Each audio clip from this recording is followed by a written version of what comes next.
Are you guys still sitting back scratching your heads wondering how so many of these openly supposed pro-Second Amendment rhino Republicans managed to vote for a bill that would restrict Second Amendment rights for the average American? Now, we expect the Democrats to do that as they pile on top of the graves of dead people after, quote, mass shootings. It's a common occurrence for them. I think we have to answer one question. What is the main thing that politicians care about? I guess we can mark off the things we know they don't care about. We know they don't care about me or you. We know that. We know they really don't care about the environment. We know they really don't care about any of the constituents in their area. They don't care about their states. What do they care about? They care about money and they care about power. That's it. That's it. I think they would sell their own children down the road just to make a buck and to retain the power that they have. They get infected with this power when they get into DC, and they can't let go of it because they feel like they have so much, and in many cases they do have a lot of influence. They have people who hate them pay them money. Think about that. If somebody hates you, but they still reluctantly continue to write you checks because of the influence that you peddle to them, that's pretty strong. That is strong. Have you ever had anybody that you absolutely disgusted and you still gave them money willfully and didn't even receive anything in return? I'm going to show you guys what was smuggled into that Trojan horse bill last month that Joe Biden signed into law.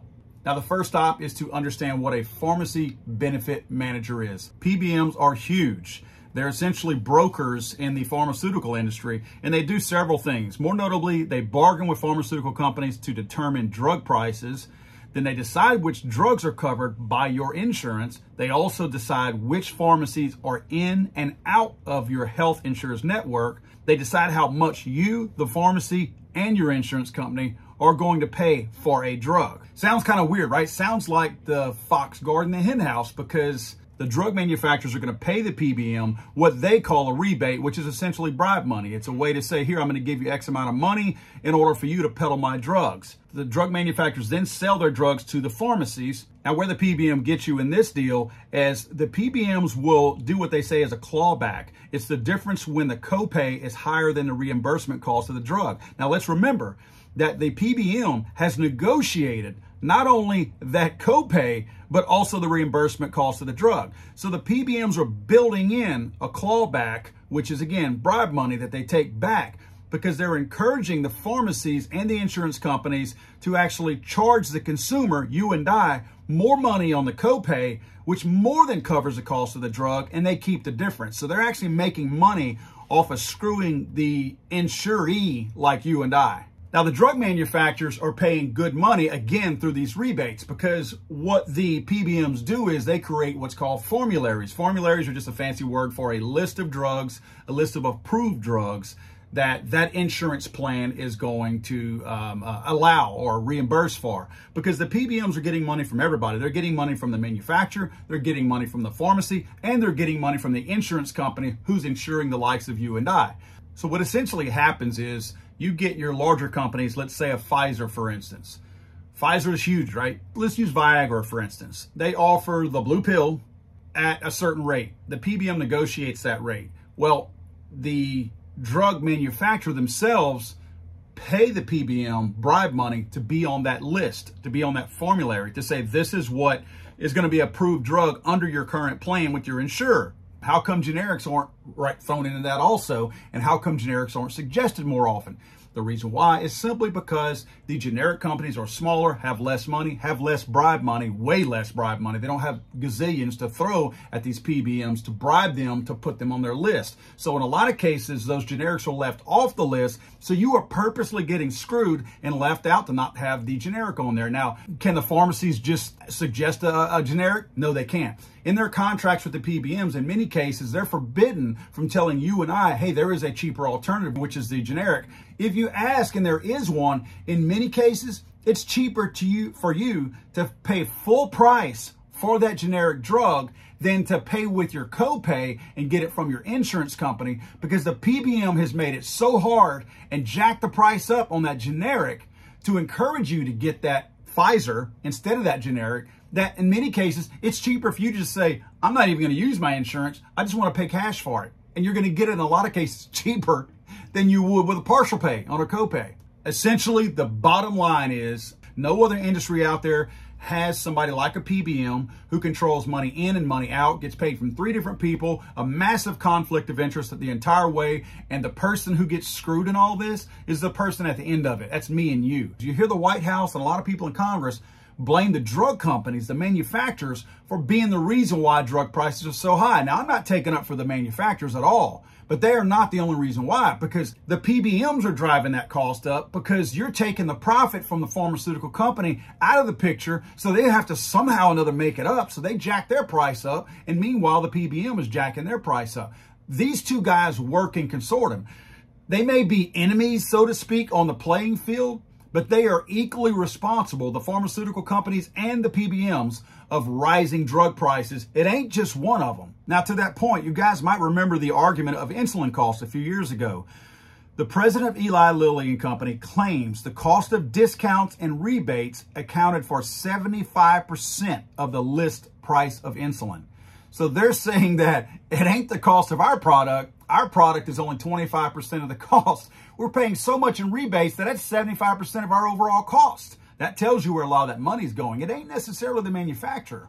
Now, I'm almost done here.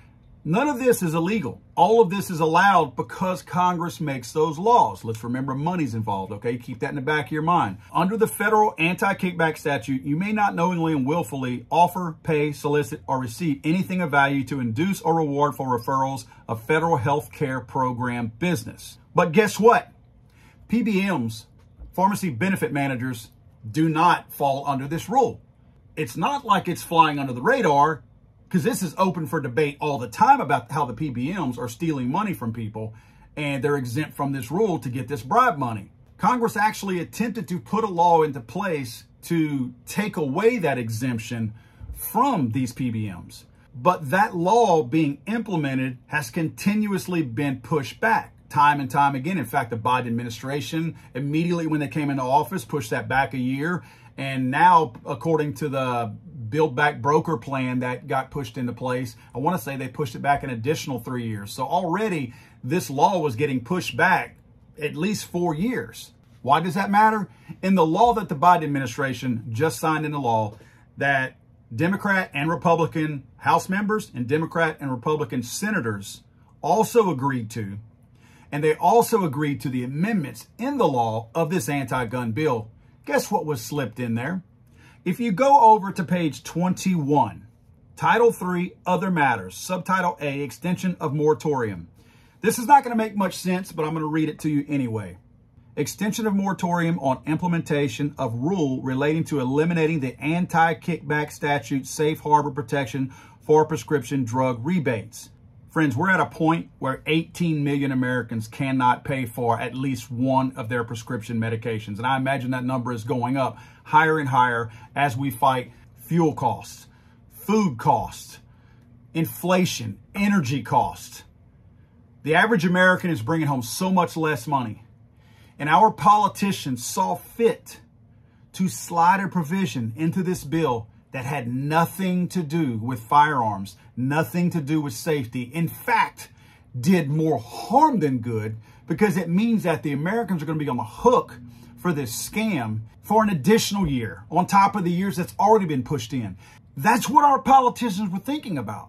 They weren't thinking about the American public. That's why I say that you guys are not important to them. They were not thinking about how much less money you're taking home. They were not thinking about how hard it is for you to put food on the table, how hard it is for you to go to the store now because you need the fuel at a ridiculous price to go. They weren't thinking about any of this, and they certainly weren't thinking about the 18 million Americans out there who currently can't pay for their current prescriptions.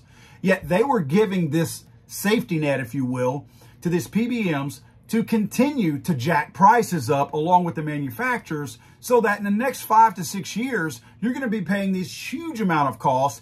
As the economy continues to do this, the cost of all your prescription medication will continue to do that, because these companies now have federal protection to allow them to extort money and bribe people and jack prices up on these pharmaceuticals for you and I. Remember, we looked at this bill, this anti-gun bill, at all this money that the federal government's going to be paying out to these anti-gun groups to do research and all these new programs are going to be developing that somehow mental health are going to be doing something, which it does nothing to help mental health. It's just putting money into pockets of people to put new bureaucracies in place.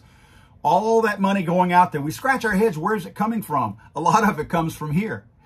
The federal government has a vested interest in having this type of system in place where they protect the PBMs. They are part of this system. The federal government themselves collect a portion of rebates under the Medicare program. Again, rebates being the name that we're going to use, but bribe money being the term that is more accurate. The Congressional Budget Office estimated that keeping this rebate, this bribe rule in place, will net the federal government about $180 billion. Now, just so you don't think I'm making a big deal out of nothing, let me show you this. I use a website called Open Secrets. It's a great place. It's supposed to be an unbiased website that shows where money goes, lobbying monies and dollars spent and all that kind of stuff. If I look at money going to Congress just in 2022, now remember, we're only halfway through the year so far. So this is just through June right now. The pharmaceutical industry has already paid the Democrats over $32 million and Republicans over $17 million. And other people, $1.5 million. That's more than likely going to Bernie Sanders because he's one of the few independents out there. So these pharmaceutical companies so far have bribed our politicians through only 6 months with over $50 million in 2022. Now, what I wanted to do was expose one of the turncoats that's closer to home to me. I'm not going to be able to do this for every rhino Republican who voted for these anti-gun bills. Bill Cassidy, though, is in my backyard right here in Louisiana. Using the same website, Open Secrets, Bill Cassidy, so far in only 6 months out of the year 2022, has pocketed $11.8 million from various lobbying groups. Now, let's break that list down a little bit to show you who's paying him all the money. If you notice in the industries over here, health professionals have paid him $1.1 million so far this year. That's the largest contributing group that he's had. Now, if you look 4 down from that, oil and gas, that is one of the major, in fact, the major industry in the state of Louisiana where he and I both are from. If you notice, they have only paid half, less than half, of what health professionals have paid this man. So this man has made $1.1 million off of these people. You wonder why he voted for this bill? This man fancies himself as Second Amendment. He has lied every step of the way about this bill, and he has stood behind it. Do you maybe wonder if he knew that this was going to be slid in at the last minute as a Trojan horse amendment? Because let's not forget, between guys out there like Jared and other folks, including myself, we talked about these anti-gun bills that were going to be pushed through. This was never included in it. This was an 11th hour addition to this bill, and it went in like a thief in the night. Nobody talked about it. No one bragged about it. No one said anything negative about it. That means that everybody's in on it except for us.